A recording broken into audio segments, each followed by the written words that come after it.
परीक्षेची धडपड, मुलीचं उज्ज्वल भविष्य आणि बापाच्या मुलाची साथ, पण नियतीला काहीतरी वेगळंच मंजूर होतं. जळगावच्या महेश सोनार यांचं स्वप्न होतं मुलीला MBA बनवायचं.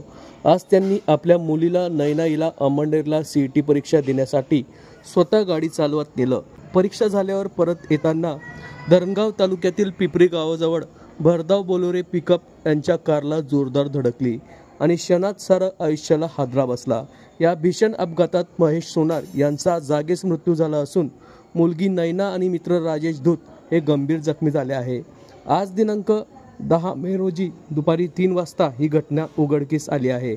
समोरच्या बोलेरोने लग्नाच्या वराडीतील काही जणही जखमी झाले असून एका बापाचं स्वप्न पूर्ण व्हायच्या क्षणीच त्यांचं आयुष्य संपलं आणि मुलीच्या शिक्षणाच्या वाटेवर दुःखांचा खोल गडद सावट पसरला.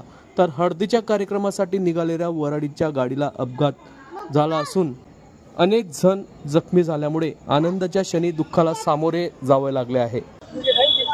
अपघाताची काय घटना घडली आहे, यामध्ये कोण मयत झाले आणि कुठे ते जात होते? मेहरून रामेश्वर कॉलनी येथील महेश भाऊ सोनार आपली मुलगी नयना हिच्या MBAच्या CETसाठी अमळनेर येथे पेपर देण्यासाठी गेले असता तिकडून पेपर देऊन परत जळगावकडे येत असताना पिंपरी गावाजवळ त्यांची जी कार होती त्या गाडीला बोलेरो गाडीने ठोकलं.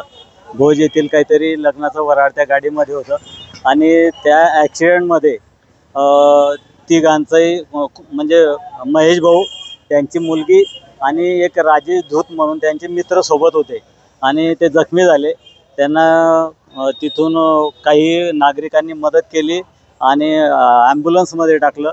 आपल्या जळगाव लोकसभेच्या खासदार स्मिताताई वाघ यांनी मला फोन केला की राजू भाऊ, तुमच्या प्रभागातील काही रहिवासी आहे, ते पिंपरीजवळ त्यांच्या गाडीचा ॲक्सिडेंट झाला आहे आणि त्यांना विचारलं तुम्ही कुठे राहता, तर त्यांनी सांगितलं की राजेंद्र घुगे पाटील यांच्या घराजवळ प्रभागात आम्ही राहतो, तर तुम्ही फक्त त्यांना कळवा, निरोप द्या आणि मग आम्हाला मदत मिळेल. ताईंचा फोन आल्याबरोबर मी इथे सिव्हिल हॉस्पिटलला आलो.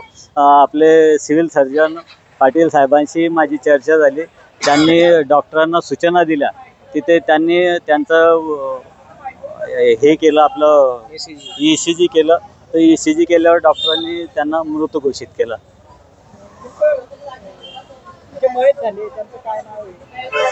महेश भाऊ सुरेश सोनार, त्यांचं पाण्याचं जे ॲक्वाजारचा बिझनेस आहे. त्यांना 2च मुली आहे आणि घरातला कर्ता पुरुष गेल्यामुळे त्यांच्या घराचं खूप असं मोठं नुकसान झालेलं.